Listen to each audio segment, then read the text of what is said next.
아침을 떠난 두 바퀴는 한강의 물결을 따라 달리며 도시의 소음 대신 바람의 숨결을 마음에 채웠고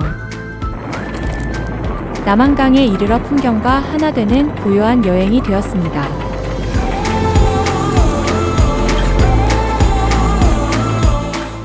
이번은 부천에서 양평까지 CJ의 자전거 여행입니다. 부천의 굴포천 자전거길에서 여행을 시작하여 아라뱃길로 진입한 후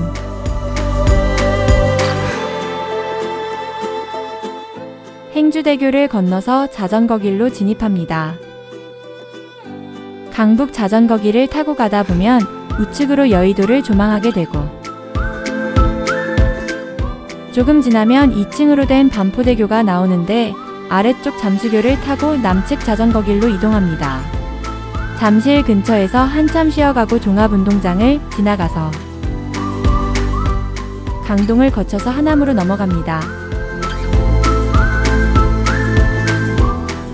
조금 더 달려서 팔당대교를 넘어서 남한강으로 진입하여 북한강 철교를 건너 전철을 따라서 양평역을 보고 달리기 시작합니다.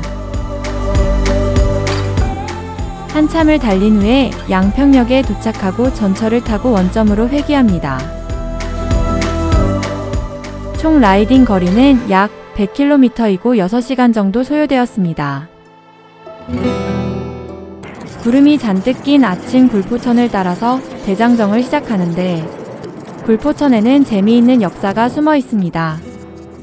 조선 중기 삼남지방에서 세금으로 거둔 곡식을 실은 배가 강화도 앞바다에서 자주 침몰하자 인천 앞바다와 한강을 연결하는 운하를 만들기 시작했다고 하며 운하는 자연 물길을 기반으로 땅을 파기 시작했는데 인천 간석동 일대의 거대한 안반 구간을 뚫지 못해서 조선의 운하 계획은 실패하게 되었고 이때 판수로가 지금 굴포천의 뼈대가 되었다고 합니다.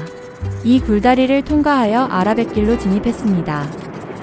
아라뱃길의 역사를 보자면 1987년 굴포천 대홍수 이후 노태우 정부에서 홍수 조절용 방수로 사업을 시행했으나 그 후 여러 정부에서 환경 파괴 논란으로 사업이 중단되었다가 2008년부터 2012년까지 이명박 정부에 의해서 경인 아라뱃길이란 이름의 공공사업으로 아라뱃길이 완성되었는데 물류 유통의 거점이 될 거란 처음의 취지와는 달리 자전거인들 최고의 고속도로로 활용되고 있습니다.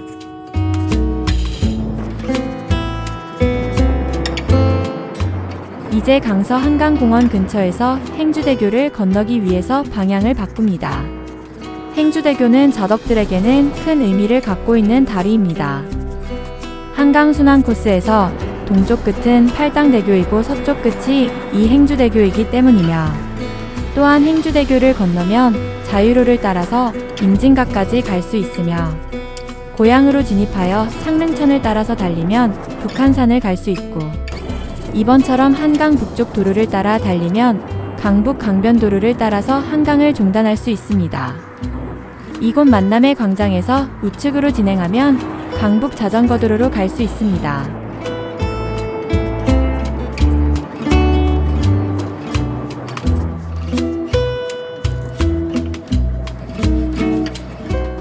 이곳은 사람 키보다 높은 억새가 많기 때문에 가을 라이딩 최고의 명소인데 여름이 한창인 지금도 좋아 보입니다.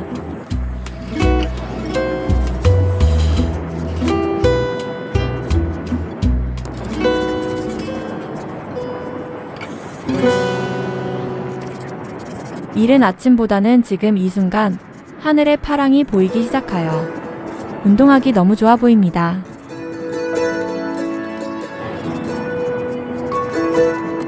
주말을 맞이하여 마라톤을 하시는 분들이 보이는데 청장년은 물론 고령층까지 남녀노소 다양하게 보이고 어떤 분들은 뛰고 어떤 분들은 걷기도 하는데 재밌어 보입니다.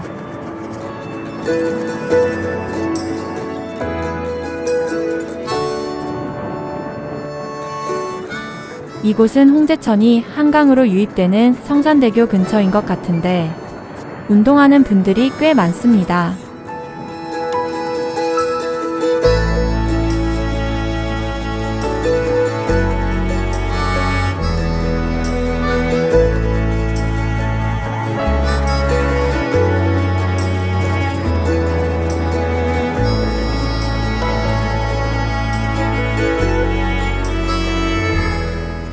이제 시야에 키 큰 메타세콰이어와 고가도로 사이로 여의도의 고층 건물들이 보이기 시작하고, 이곳에서 여의도를 바라보는 것이 남측 도로에서 정면으로 봤을 때와는 조금 색다른 느낌입니다.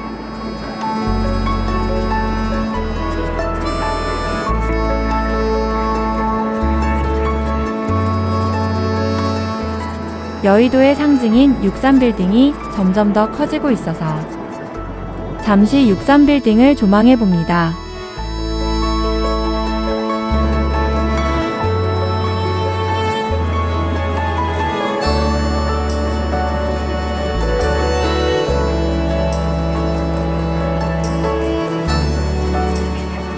한강에는 수없이 많은 다리가 있으며 과연 몇 개나 될까요?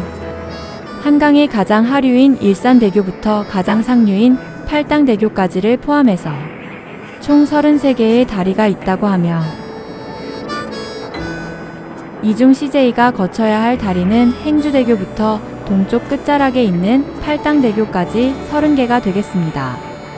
잠수교는 1976년 탄생되었으며 태생적인 비밀이 있는데, 유사시 군장비나 미군 전력이 한강을 건널 수 있게 설계되었으며, 다리가 파괴되더라도 신속하게 복구할 수 있게 수면에 가깝게 만들어졌으며, 다리 중앙은 유람선이 다리 밑을 통과할 수 있게 아치형으로 개조했다고 합니다. 잠수교가 완공되고 6년 후 상층부의 반포대교가 만들어지면서 대한민국 최초의 복층 교량이 완성되었습니다. 이제 남측 자전거 도로로 진입했고, 하늘의 파란 색깔이 점점 넓어지고 있습니다. 이곳 성수대교에는 아픔 역사가 숨어 있습니다. 1994년 아침 성수대교 상판이 무너져 내려 많은 차들이 한강으로 추락했으며, 이때 군복무 중인 CJ의 부대가 출동하여 구출 작전을 폈다고 합니다. 이 사고로 인해서 시공사였던 동아건설이 치명타를 입고 결국 해체 수순을 밟게 되었으며, 구 성수대교는 완전히 철거되고 새롭게 만들어졌다고 합니다.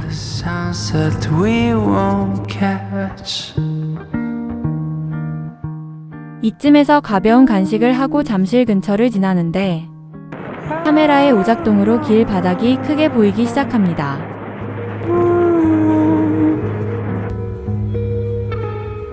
지나는 길에 보기 드물게 한강을 횡단하는 수영대회를 보게 된 것을 신기해했는데, 뒷얘기를 기사에서 보니 우여곡절이 있는 대회였습니다. 대회 전날 폭우로 인해서 팔당댐 방류량 증가로 대회를 취소했다가 번복했고, 또 중단시켰다가 다시 승인하는 해프닝으로 일부 참가자들이 참가비만 내고 대회에 참가하지 못하게 됨으로써 소송전까지 간다고 합니다. 자전거 도로 옆으로 장미 넝쿨이 흐드러지게 피어 있어서 잠시 내려서 감상하고 싶었지만 갈 길이 멀어서 그냥 지나가고, 3단 고음이 터져 나오듯 오르막이 3단으로 되어 있는 암사대교 근처의 아이유고개를 넘어갑니다. 그런데 미사리 쪽을 넘어가려는 숲 터널 부근에서 119 요원들이 와 있는 것을 발견했습니다. 라이더 한 분이 길바닥에 주저앉아 있었는데 다행히 크게 다치지는 않은 것으로 보이나 항상 조심하면서 다녀야 한다는 교훈을 얻고 갑니다. 이제 미사리에 있는 축구장과 야구장을 지켜보면서 지도에서 보면 한강이 크게 꺾이는 부분까지 왔고 하남 쪽으로 들어갑니다.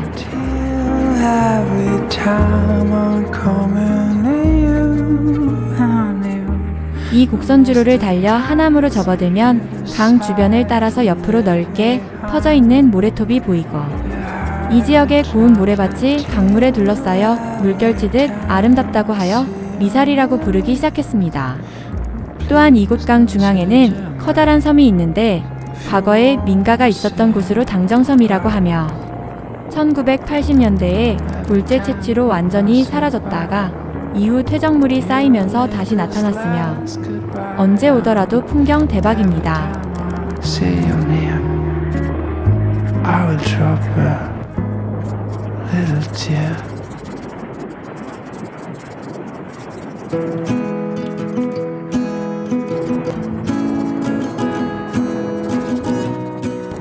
이제 원래 목적지였던 팔당대교로 진입하는데 오르막길이 상당히 가파르지만 여기에 올라서면 해냈구나 하는 성취감으로 가슴이 뿌듯해집니다.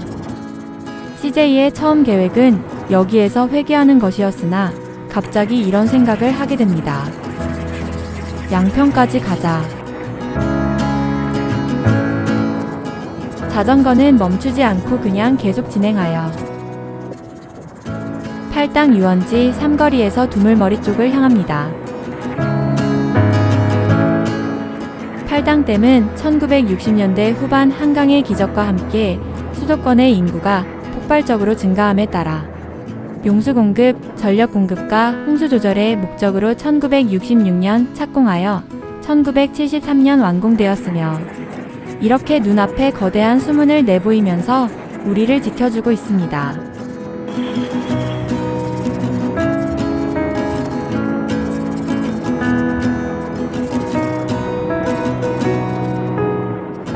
맨 처음 자전거를 타고 여기에 왔을 때 이런 천국이 어디에 있을까를 생각했던 적이 있었는데 여전히 너무 아름다운 곳입니다. 굽이치는 강물이 자전거 바퀴를 따라 나란히 흐르고 페달을 밟을 때마다 밀려오는 시원한 강바람은 이마에 맺힌 땀방울을 다정하게 훔쳐가고 옛 기차의 숨결이 멈춘 능내역 낡은 의자 위로 낭만의 시간이 쌓여갑니다.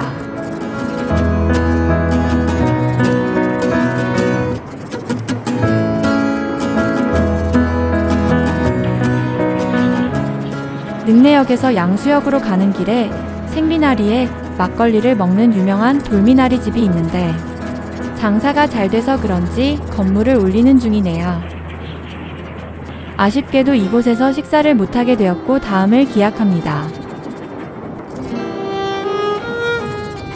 북한강 철교는 한반도의 물자를 일본으로 수탈할 목적으로 1942년 일제강점기 때 개통되었으며 1950년 6.25 전쟁 때에는 일부 구간이 폭파되는 순환을 겪었으며 2008년 중앙선 복선 전철화 사업으로 바로 옆에 신형 교량이 지어지면서 현재는 이렇게 멋진 자전거 길이 되었습니다.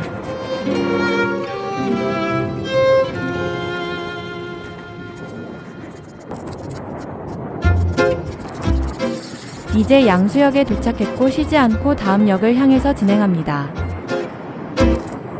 팔당역에서 양평역까지 가는 자전거 길에는 9개의 터널이 있는데 아까 전에 능내역 근처에서 이미 통과한 터널은 용담터널이고 지금 통과하는 터널은 봉안터널이며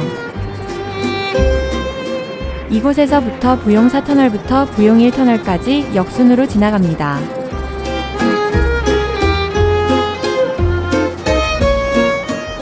이 터널들은 한여름에도 추위를 느낄 정도의 냉기가 있어서 여름 자전거 라이딩 최고의 장소입니다.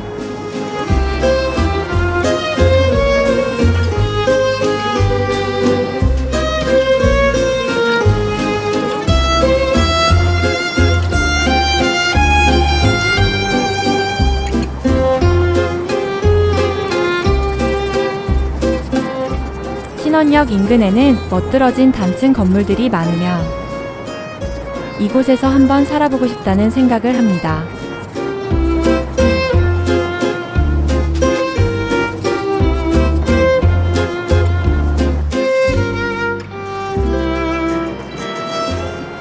이 터널의 이름은 사유터널로 처음에는 일제가 명명한 이름인 줄 알았으나 이 지역 강가에 고운 모래가 많아서 모래굽이라는 의미로 사유라고 불렀다고 합니다.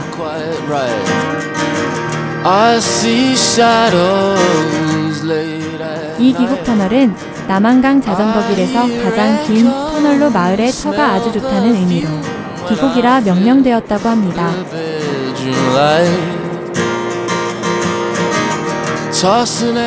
원래 CJ의 생각은 점심을 양평에서 양평해장국으로 먹을 생각이었으나 덥기도 하고 출출하기도 해서 지나가는 길에 쉽게 들어갈 수 있는 옥천냉면이라는 곳에서 점심을 먹기로 했다고 하며 맛은 슴슴한 고기 육수에 쫄면 같은 면발을 가져 나름대로 좋았다고 하며 그러나 점심 메뉴 중 최고는 단연코 뒷목을 찡하게 한 카스였다고 합니다.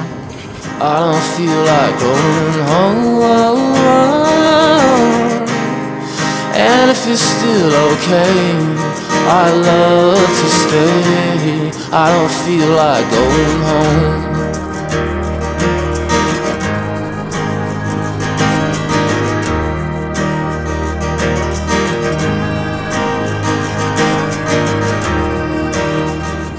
이제 아신역을 지나가고 있으며 이제 완전히 양평으로 들어왔습니다.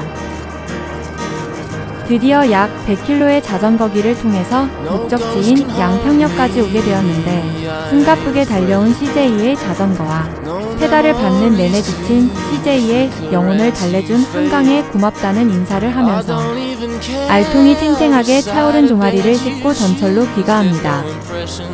Where I have laid, I don't feel like going home. I ain't going home. I don't feel like going home. And if it's still okay, I love. 흰 구름 사이로 푸른 하늘이 열린 날 불꽃천을 박차고 나가는 빛바퀴가 한강의 드넓은 품에 안깁니다. 강변을 수놓은 장민왕풀 터널과 강 위에 떠오른 당정섬의 비경은 지친 다리에 숨을 불어넣고 달릴수록 깊어지는 남한강의 물길을 따라 초록빛 자연의 싱그러움이 페달 위에 고스란히 얹혀지고 9개의 시원한 터널을 통과할 때마다 100년의 숨결이 이마에 땀방울을 씻겨줍니다. 마침내 양평역에 닿아 바퀴를 멈추니 숨가쁘게 달려온 길 위에 모든 바람이 가슴 가득 성취감으로 차오릅니다.